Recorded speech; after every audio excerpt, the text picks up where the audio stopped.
Everybody mic'd up and ready? Okay. Can I have a motion to approve the agenda with postponing items 4, 12.3, and 12.4 until the regular March 22nd school board meeting? So moved. Nope, second. Okay, we got Chrissy. Chrissy made the motion, and Katie seconded. We'll wait for Deb here a minute.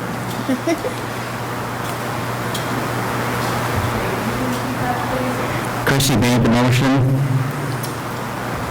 and Katie seconded it. Okay. Any discussion? Any discussion? Hearing none. All those in favor of approval of the agenda signify by saying aye. Aye. Opposed, same sign. Hearing none, motion passes. Move on to 5, public forum. Nobody? Okay. Move on to number 6, presentation. No presentations. No presentations? Okay. And we move on to the consent agenda. Are there any questions on the consent agenda? Any questions on the consent agenda? I would like to thank Christ the King Lutheran Church for the donation of $100 to the wellness room.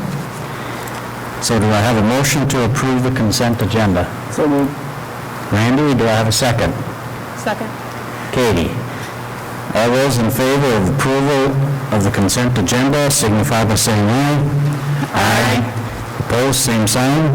Hearing none, motion passes. Move on to 8, financials. 8.1, review elementary building budget year-to-date. Anybody have any questions for Jackie on the new elementary building bills? Anybody? Okay. Jackie, do you have anything you want to enlighten us with? No. Nothing? Okay, and that's a non-action, right? Deb? Okay.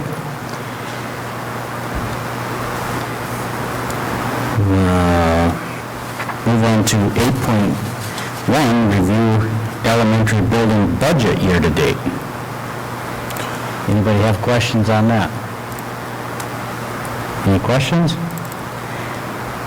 Any idea how that is looking, Jackie, as far as where we should be for the budget on the new building?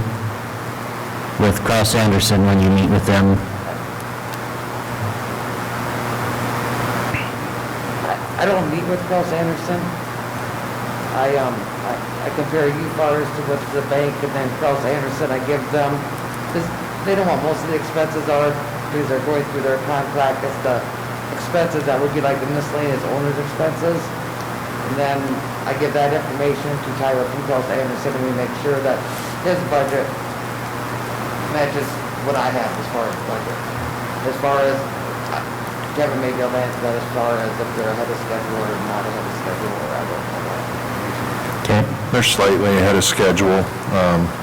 To date, there was $19.8 million is what we've spent on the project, which is maybe a little bit ahead of what was anticipated, but because we're ahead, that's where things are at. But everything's in line. Facility Steering Committee met and has looked at, we still have about a healthy contingency to get us through probably what we need here for the project, so. Okay. So we'll move on, 8.11, we already did that one, I messed up there. So we'll move on to 8.1.2, approve treasurer's report for elementary building bond. Any questions on this? Any questions on the treasurer's report? Okay. Do I have a motion to approve the treasurer's report for the elementary building bond? So moved. Randy, do I have a second? Second. Amy. Okay.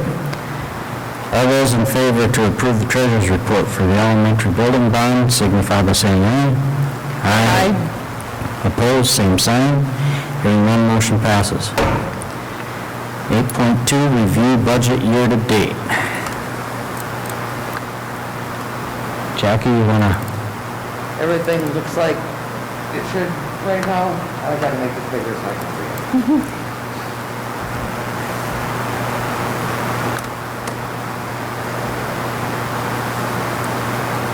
I had a few budget transfers, just moving among object codes, but other than that, we look good. We're at 55% right now, and last year at this time, we were at 57%. So it looks like we're where we should be. and do you anticipate many more budget transfers? Budget, they could, budget transfers, probably. Okay, But just like, for instance, there's one like, a lot of times things get quoted to instructional supplies and it may end up being like instructional software. So you're just moving Okay. from one object code like instructional supplies to instructional software. So it's that type of thing. It's not amending the budget, it's just moving between object codes. okay. Okay, And we know we aren't going to get any more snow, so we won't have any more snow removal adjustments. When we got dumped on. Oh, well, it was 40 degrees today. I thought maybe it was just, we're on the downhill slide here. wishful thinking. Let's hope so. Yep. I may look at the general ed revenue one more time just because of the students. There may be an amendment there depending on what the dollar amount is. Okay. So has the state paid out everything that they're supposed to, or did they withhold some? Well, no, I just think the student counts may be down from what I Yeah. estimated because of additional students that are being homeschooled. Right. Right, but the state had anticipated withholding some state aid. That doesn't affect my revenue though. My revenue will be the same, that only affects cash. So the revenue in the budget will be the same regardless whether we get 80% or 60% or 90%. I think we're set for this year. That conversation is more about the next biennium, so Okay. what they're doing right now, they may move those payments for fiscal year '22 and fiscal year '23 would be when you'd see that type of stuff happening, so. But that won't affect the revenue in the budget. That just No. affects your cash flow. Right. Because that, you still have to recognize the revenue Correct. when you were supposed to. It's just, we get the cash when they decide they want to send it. Correct. Yeah. Okay. Any other questions for Jackie on the budget year-to-date? Hearing none, we'll move on to 8.3, approve treasurer's report for January. Are there any questions on the treasurer's report? Any questions? Jackie, you got anything to offer on the treasurer's report? Nothing? Okay. It is what it is. I just sit Yeah. bank recs and I pay out the bank recs with the cash on the books and it's more about make sure everything's aligned. Yep. Okay. Do I have a motion to approve the treasurer's report for January? So moved. Chrissy, do I have a second? Second. Amy? All those in favor of approval of the treasurer's report for January signify by saying aye. Aye. Opposed, same sign. Hearing none, motion passes. 8.4, approve regular bills for February 2021. Anybody have any questions on the regular bills?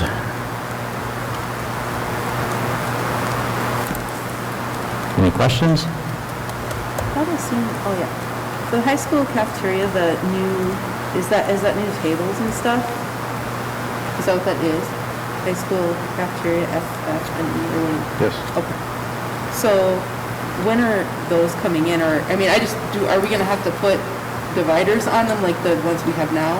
I just don't want the tops getting. Our plan is that we will use what we have, and hopefully next fall, maybe we won't have the same guidelines, but if we do, we probably would use them until, and then we'll just hold on to the new stuff until that's ready to go. But the idea is to replace Yep. those, but we certainly don't want to drill holes into brand-new tables. No. So No, we'll- that's what I was gonna. if we have to have those dividers up, we'll just keep with those until Okay. we're done with that process, so.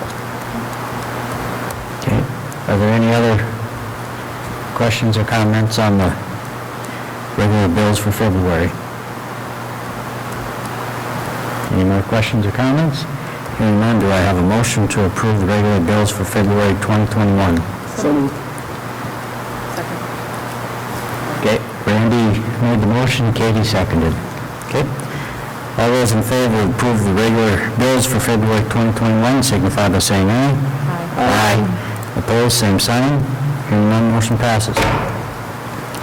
Move on to 9, Board Forum and Information. 9.1, Board Reports and Updates. Does anybody wish to give any other updates? Budget Finance Committee met.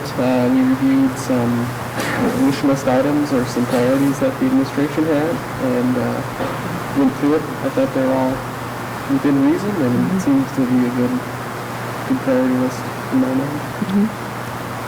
We still have some prioritizing to do, but should be having that within our budget timelines, so everything's in order. Okay. The Facility Steering Committee met, and we toured the facility again, and then we also looked at 2 proposals to help us look at the management of the facilities for grounds and maintenance. And, That's on the agenda tonight for the full board. okay, yep. And we did bring forward a proposal, the one that we recommend. Let's see, what else did we have? Negotiations and personnel met, and we did start going through the survey we started with the principals and Melanie and Kevin, and then there was, Brad and I were there. Lance was homesick, and we've came up with three areas that we see as an issue that we need to look at. And those were discipline, communication, and change. We do have a meeting scheduled with the certified staff, and I believe that's March 3rd, correct? Next week. Yep. So we are moving forward on that, and we want to keep that on the front burner and get it taken care of as soon as we can. Does anybody else have anything? Calendar committee met. Yeah, we looked at just a few different options as far as the calendar goes. We have a meeting scheduled with Teachers teachers tomorrow. at 5:30 to get input from them and then hopefully to move forward with some different calendar ideas. And you will be going back to the after Labor Day this year, correct? That's- I've had a lot of questions about that. Yep, that's, it's an option. You can look if you want to start before, but Oh, you can. I think we still have enough in our construction budget where technically we would be able to consider that, but calendar committee knows that. I don't think they've brought forth anything, and we'll look at it, but Okay. there is no real need for construction to accommodate anything, so you just could. Thanks, yeah. Yep. Anybody else have anything? Anyone else? Okay, hearing none, it's no action. We'll move on to administration. 10.1, superintendent's report, enrollment, and school board recognition week. Right. Enrollment is down 1 student from last month, so we're still staying pretty consistent there. It is school board recognition week, so thank you to all school board members and getting your pictures out in the community and recognized and things, so appreciate your time and effort. And so I think there's an official proclamation, and we've sent letters to all of your employers thanking them for letting you, Awesome. yeah, spend your time and the extra things that you have to do for the school district, so. I'm sure that's fun. Yeah. It's also Bus Driver Appreciation Week, so our bus drivers also thank you to all that they do, getting our kids to school safe, and to all the activities and different events, so also another recognition, so we're trying to do some things this week for them too, so. Okay, That's about all I got, yeah. Okay. Then we will move on to 10.2, principals board report. Tony or Corey, which one of you wants to start? It's a timeframe where we're really kind of focused on preparations for the end of the quarter. We're 2 weeks out. and getting ready for things we need to do to finish the quarter strong. It's FFA week. It's just one of the things going on. Obviously, it's different this year. And we are working on our registration timeframes and looking at how to make that come together. So those are the main things at the high school at the moment. Okay. Move on to, anybody have questions for Corey? Any questions for Corey? Then we'll move on to Tony. Well, first of all, we're super excited that we're all back in our buildings. So that's been some good buzz going around. Everybody's excited, and it's good to see everybody back home, quote unquote. So that's been really nice. The other thing we're working on is kindergarten roundup and how we do that with COVID and not getting too many people in the building at once. I think we've come up with a solution, so we're looking at possibly the 25th and 26th. We're going to do a conference-like kindergarten roundup with our 5 teachers, with people coming in with their students in different sections of the day, and then we'll have a pre-recorded informational video for them to watch as well, and go from there. So that's what we've got in the docket. So. Any questions for Tony? Any questions? So how did the kids handle the move back to the other buildings? They were excited. I think the most exciting part was the 3rd and 4th graders getting back to Hill and being able to get on the playground equipment. A lot of the parents said you should have seen their faces when they were running out to recess and being able to play on that equipment. So it was a good thing, and everybody's very excited to be back. So, Okay. yeah. Because my 4th grader didn't want to leave the building up here. Well, on the most part, all of the kids were happy to be back, so. But I see when you were talking about the playground, she was shaking her head, yes. So, yep. Yeah, so it's a good thing. Okay. Any other questions for Tony? Okay, then we'll move on to Director of Curriculum, Teaching, and Learning's Board Report. Melanie. Good evening, everyone. I mentioned last board meeting that I would report on our FAST scores.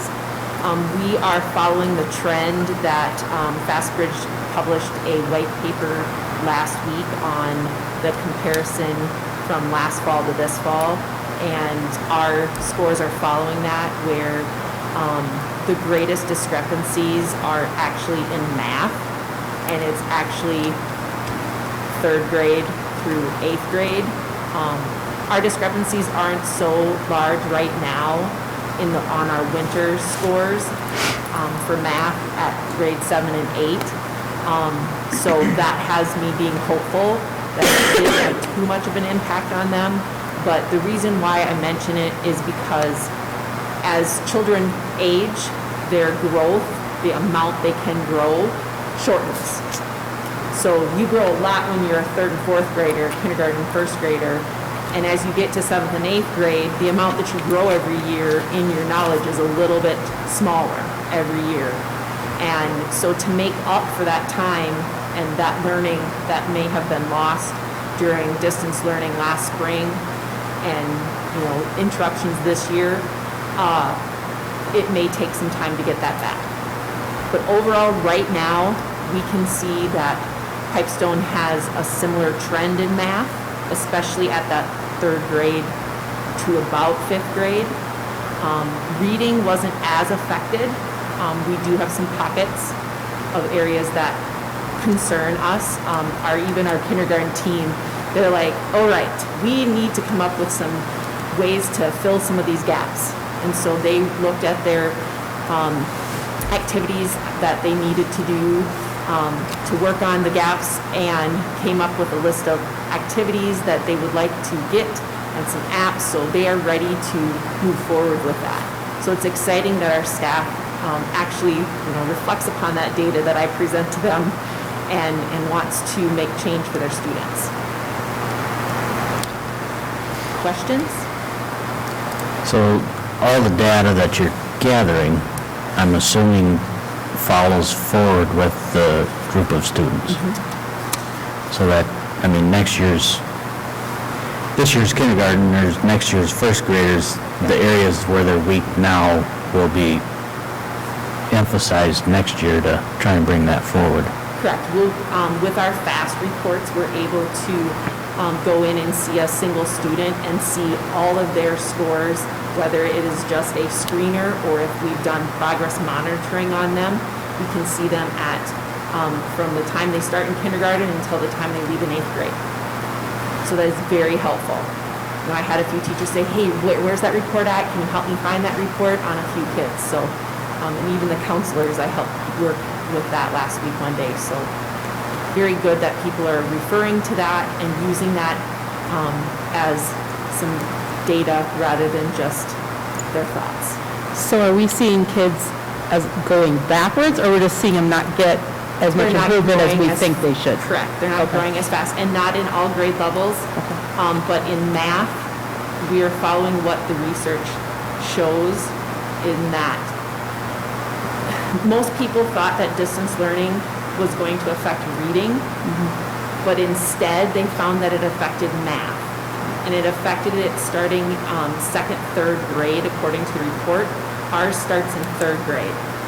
Our shift, you can see, I compared fall to fall and winter to winter, and you see that shift for us happening there too. So how do you suggest that we get them back up to where they need to be? It's not going to happen overnight. We also have to realize that we implemented a brand new math series this year. So there's that can also bring down your scores.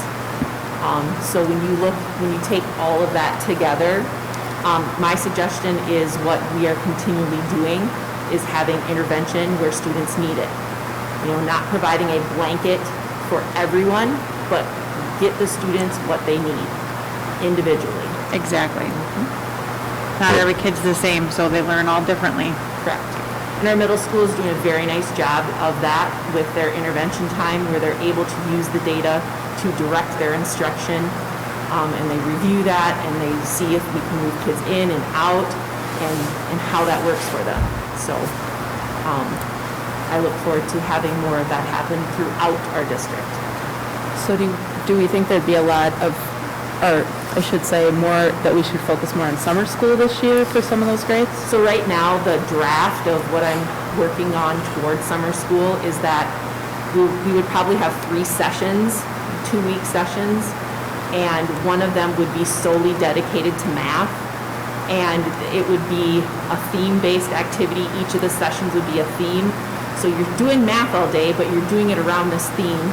And Mr. Enerson was excited, and he said, you know, maybe we should end it with some sort of field trip that goes with that theme. And I'm like, yeah, the more we can engage the kids to actually use that math in the real world, I'm all for that. So we're in the infancy stages of planning on how that's all going to happen, but we would have a session on reading, a session on math, and then a 3rd session, the last session would be both reading and math for those kids who maybe need one more drive-by of what's going on, so.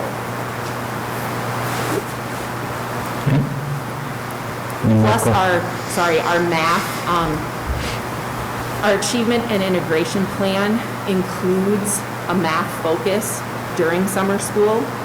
And so that focused math time would also include students from Edgerton. They would be invited for the integration part of our math. So they would, you know, they use FAST just like we use FAST, so we can pull their scores, see where they fit, see what they need, just like we can do for our students. So that would be a focus during that time. That's part of our goal, is to increase not only math achievement with our achievement and integration funding, but integration. So getting kids used to meeting new people, meeting people who may be different than them, from a different socioeconomic background to a different racial background. Okay. Anybody have anything else for Melanie? Anything else? Hearing none, we'll move on to 11 discussion items. 11.1, first reading of policy 504, student dress and appearance. The policy committee discussed this and has brought it forth to the school board for 2 readings to consider, do we want to make headgear a site-level decision? And quite honestly, the student dress and appearance, do you just want that to be it? Maybe we don't even need that policy as a whole. And these decisions could be made at site levels, which they kind of already do now. So that was kind of the topic of discussion there. And we wanted 2 readings to kind of see what anybody had to say, if there was any feedback. So nothing will be decided tonight, but I don't know if anybody had any thoughts on the headgear. I don't have any thoughts on the headgear in particular, but I do feel like whatever, if we make the decision to do it at each site, I want to make sure that it's across the board at that site being carried out. Not in certain classrooms, it's one thing, in other classrooms, it's not. Because I feel like that's hard for kids to understand what they're supposed to be doing, for parents to understand what rules are they're supposed to be going by, etc. Okay. That was a nice summation of what the policy committee talked about. I was there. Yeah. Katie's on the policy committee. Okay. Anything else that anybody wants to add? It was about headgear, but I mean, there is dress, which all of that is, I mean, each site has that in the student code of conduct and student discipline policy, so I think we're just having that conversation. Are they better off to have that decision at their levels rather than the board hand this and then have some of that inconsistency, so. Okay. Then we'll move on to 11.2, ISG maintenance consultant. The Facility Steering Committee has been talking about how we're going to maintain, and we have a new K-12 site out here. Brown and Hill are going away, so how is it that we're going to maintain staff and how we look at this? And we felt that it would be wise to bring in a consultant that could help us take a look at it with fresh eyes and also some expertise. And so that was what they would do. They have it laid out in their contract that they have a number of site visits and that they will follow up once we get started with the new facility and follow up and make sure that, you know, if there's any holes or gaps or anything like that. So the Facility Steering Committee felt that this would be a good use. It's $6,750 to help us put together our maintenance schedules and agreements to maintain the new facility. And I call it the campus. I don't know if people don't, but that's kind of what we're going to, one campus out here, so. Yep. Any questions? So it'd be both buildings. So it'd be a maintenance schedule for both buildings. The whole 90 acres out here. Yes. Yep. How we do the lawns and Yep. outside upkeep, inside upkeep, both. So does that include like the football and all that too? Everything, okay. The entire works, Perfect. so. And the other one that we looked at was from the company that provides most of the cleaning chemicals and stuff, and they basically were just, this is what you use and how you use it, and what you would use it for, so, They can have a formula, square footage and acres, and Hilliard is who they are, and they just plug it all in. And I'm sure they'll work a little bit with ISG, but they kind of, here's what you need, and they just throw it out at you. They don't really dig into. and to me, using somebody that you're purchasing all your product from, it's Yeah. kind of Yeah, I agree. one-sided there. Yeah, I agree. And, And the alternative is that we figure this all out on our own. And we just thought having someone from outside would help us make the best decision. yeah. So I guess if we want to move forward and somebody wants to make a motion that we contract with ISG Maintenance to consult for us, that would be great. I'll move to approve the ISG maintenance consultant contract. Do I have a second? I'll second. Chrissy? Or Amy? Amy. Okay, any further discussion? Any further discussion? Hearing none, all all those in favor of the ISG maintenance consultant contract signify by saying aye. Aye. Opposed, same sign. Hearing none, motion passes. Move on to 11.3, closing Brown Hill Elementary School, set the date, time, and location of the public hearings. There's a process that we're going to have to follow to bring a conclusion to Brown and Hill. They will not be used as school facilities after the new elementary school. So you have to go through this process to close those buildings. That is not determining what you're doing with them. It's just that we're going to close those buildings, and then after that, we make a determination of what the next steps are. To close them, you need to have a public hearing. At that public hearing, the school board will hear testimony as to why the building should be closed, what's the purpose, and then at that point, if anybody in the public would like to speak as to why you shouldn't close it or that you should, that is another opportunity where you, as a board, are hearing people's thoughts. And then after that meeting, you're done, and then you would come back probably at the next regular board meeting or 2 months, however long you feel you need to consider, but then you would move to make a decision on whether to close those buildings or not. There would be a date set. We wouldn't close them before probably next October or November, because we just want to make sure we get through the summer. We're going to need those facilities through that and where things are at. So what the board needs to decide tonight is a date, time, and location. I would recommend that you consider March 29th for Brown Elementary.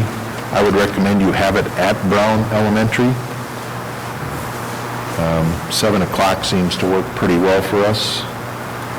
And then you have to have a hearing, a separate hearing for Hill. So I would recommend you do that on March 30th, the next evening, at Hill Elementary at 7 p.m. We looked on the calendar. I know I was looking at school things and activities, and we don't have any conflicts on those evenings at the school level wise. So I know people may have some, but that's, otherwise I don't know where else we're gonna, it's about a month from now, so it gives us time to get our calendar set and have these hearings, so. So, I mean, do we have any concern about not having enough space next fall when we come back to school to get all students in the buildings? Because I don't want to take them down and then have kids sitting at home on distance learning again next year. Right. I mean, that's my, and I know there's no way to, Right. decide that, but I get nervous about making a decision on it before. Right. Well, but all this does is starts the wheels in motion. Okay. It does not necessarily say October 1, the buildings are coming down. Okay. You can also say if they're not to be used and we don't need them, I think you can keep that, fairly fluid, because you want to make sure you're, right now, we're using the buildings as they are. We'll have 80,000 square feet next year versus the 50,000 square feet we have. That plus, like third and fourth took from our middle school, high school, I just don't see where this is going to get worse, where we would have to spread it. We're going to be able to have, as you've been up in there, you'll know that there's way more space, and the processes that we're using with how we quarantine, or how we cohort group our elementary students, we've done a pretty good job, and you just haven't seen a lot of transmission. So I think at first I was kind of the same way. We got to keep them open next year because we don't know, but I think as the way it's gone, that's why I've decided to, bring this to the board for your consideration, because I really don't think we'll need to go that direction. But, if we have to, we can most certainly look at that during this time for consideration. And when you're talking about tearing them down, you can most certainly say October 1, 2023 too. So just that we have to set some point where you're going to. Well, we need to get the process started. Right. And if we do need to hang on to them and use them, we still have the ability to do that. But we can get all the other stuff done up ahead of time that we need to have done. So, any other questions? What time were we thinking? 7 PM, the 29th and 30th. Okay. 29th at Brown, 30th at Hill. Any other questions? So could I have a motion to set the scheduled closing meetings for Hill and Brown with March 29 at Brown at 7 for the Brown building and March 30 for the Hill facility at 7 o'clock? I'll just clarify, it's a public hearing. The decision to close will not be done that night. You're only hearing the facts and what people think, and later you will make the decision. So there's no real discussion, they're just stating what they feel. Right. Yeah, Or you just- can make a it's like the public presentation. forum. Yeah, I think you can have some dialogue. I think it's a public hearing, so it's more like your truth and taxation. Okay. Yep. And it's just the beginning of the process. Yeah, the decision can be made 1, 2 months, 3 months later as to Yeah. what you finally decide. So if there are questions like you're having, and we want to weigh that, and And we still gotta wait for the studies to come back on both buildings, and there's just a lot of things that have to happen yet. So, somebody wanna make the motion, or? So moved. Katie, Second. Okay, Katie and Randy? Okay. All those in favor of setting the hearing meetings for the Brown Elementary, March 29 at 7 PM at Brown, and March 30 at Hill for the Hill facility at 7 PM, signify by saying aye. Aye. Opposed, same sign. Hearing none, motion passes. Move on to the board action. 12.1, approve policy 213, school board committees. this was the recommended updates that were suggested, and the policy committee put in the language and recommends just one reading on it, but I will go through. There was a question about finishing out negotiations through a negotiation period, and we actually had that happen this year. And what we thought is in the event of a vacancy occurring due to an election, the board chair will fill the position through appointment. That way, that committee will continue to finish a negotiation, but if there is a vacancy, like the concern was, is that the board chair would just fill that vacancy, so. And it could be 3 new people, but, it could also be 1 or 2. Right. And just to finish out that negotiation cycle, we would do that, so. Because you're right, you can't have someone who isn't on the board be on the negotiations committee. Yep. And then I believe, no, that was it, right? Okay. Yeah, are there any questions on policy 213? Any questions? Hearing none, do I have a motion to approve policy 213, school board committees? So moved. Randy, do I have a second? Second. Chrissy? All those in favor to approve policy 213, school board committees, signify by saying aye. Aye. Opposed, same sign. Hearing none, motion passes. 12.2, approve achievement and integration fiscal year 22 budget. Ms. Wellmans has been coordinating this, so I'll let her talk to you about it. Each year of the 3 years of our achievement and integration program, we have to have a budget approved, so we have to each year look at and project for the next year for a budget. This budget contains just salary and benefits for our math specialists and our math interventionists, as we received less funding due to less enrollment for this school year. So that is what is in our budget for this year, for fiscal year 22. Okay? Maybe just to remind you, the math specialist helps our teachers with teaching math and also coordinates with Edgerton because they're a partner with us in this. And then the math interventionist is a teacher who actually works with students to help boost them and support them in math. So it's a total math focus. And these Edgerton dollars? does pay 25% of our math specialist's salary. Because we're the fiscal host for that. Correct. Yep. Okay. Are there any questions for Melanie? Any questions for Melanie? Hearing none, all those in favor of approve the achievement and integration, what's that? I'll move to approve the Achievement Integration FY22 budget. Okay. Randy, do I have a second? Second. Chrissy? Okay. All those in favor of approve the achievement and integration fiscal year 2022 budget signify by saying aye. Aye. Opposed, same sign. Hearing none, motion passes. Move on to adjournment. Do I have a motion to adjourn? So moved. Katie, do I have a second? Second. Randy. All those in favor of adjournment signify by saying aye. Aye. Opposed, same sign. Hearing none, motion passes. Meeting adjourned.